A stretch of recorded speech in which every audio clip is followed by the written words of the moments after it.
Assalamualaikum warahmatullahi wabarakatuh. Halo semua siswa-siswa di Indonesia. Hari ini kita akan belajar biologi dari buku Erlangga. Kita akan belajar mengenai lumut. Apa sih lumut? Lumut memiliki bahasa Latin yaitu Bryophyta. Bryon yang artinya lumut dan pita yang artinya tumbuhan. Jadi, lumut itu masih termasuk ke dalam tumbuhan. Apa sih ciri-ciri lumut? Yang pertama, pastinya kalau tumbuhan dia memiliki pigmen untuk fotosintesis, yaitu klorofil. Kemudian, ciri-ciri yang kedua, lumut itu termasuk talopita. Jadi, lumut belum mempunyai akar, batang, dan daun sejati. Jadi belum bisa dibedakan antara akar, batang, dan daunnya.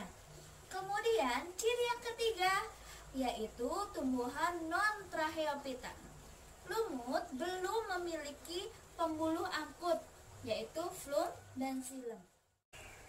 Berikutnya klasifikasi lumut. Lumut diklasifikasikan menjadi 3 kelas. Yang pertama adalah lumut hati atau Hepaticopsida. Ini adalah contoh lumut hati.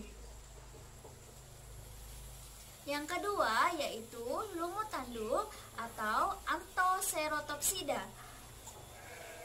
Ini adalah contoh lumut tanduk. Yang ketiga adalah kelas Bryopsida, lumut daun. Ini contoh lumut daun.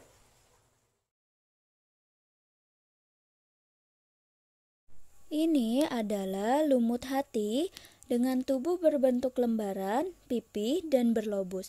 Kalian bisa lihat yang bulat itu adalah Gamma cup yang berfungsi sebagai alat reproduksi secara vegetatif.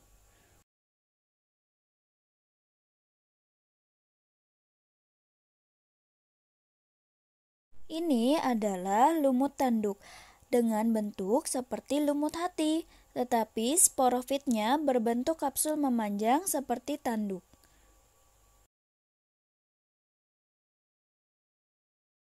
Ini adalah lumut daun dengan bentuk seperti tumbuhan kecil. Sporofit pada lumut daun berbentuk seperti kapsul yang di dalamnya terdapat banyak spora.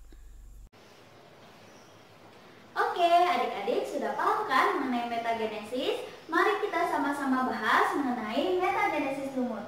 Metagenesis lumut diawali dari spora yang akan membelah secara mitosis menghasilkan protonema. Protonema merupakan ciri khas dari tumbuhan lumut yang membedakan dengan tumbuhan paku. Protonema akan berkembang menjadi gametofit jantan dan gametofit betina dan akan berkembang menjadi tumbuhan lumut dewasa yang membentuk antheridium dan archegonium. Antheridium, alat kelamin jantan, akan menghasilkan sperma, sedangkan alat kelamin betina akan menghasilkan ovum. Sperma dan ovum akan mengalami fertilisasi dan menghasilkan zigot yang mempunyai kromosom diploid. Zigot akan berkembang menjadi embrio, kemudian embrio akan berkembang menjadi sporogonium. Di dalam sporogonium terdapat sporangium atau kotak spora. Di dalam kotak spora terdapat sel induk spora yang akan membelah secara meiosis dan akan menghasilkan spora. Nah, itu dia adalah rangkaian dari metagenesis lumut.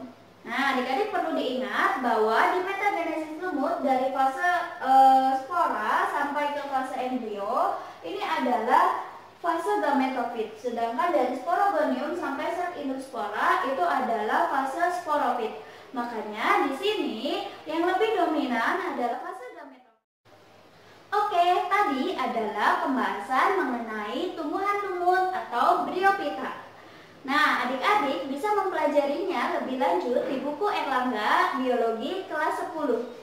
Terima kasih, sampai jumpa kembali. Salam Erlangga.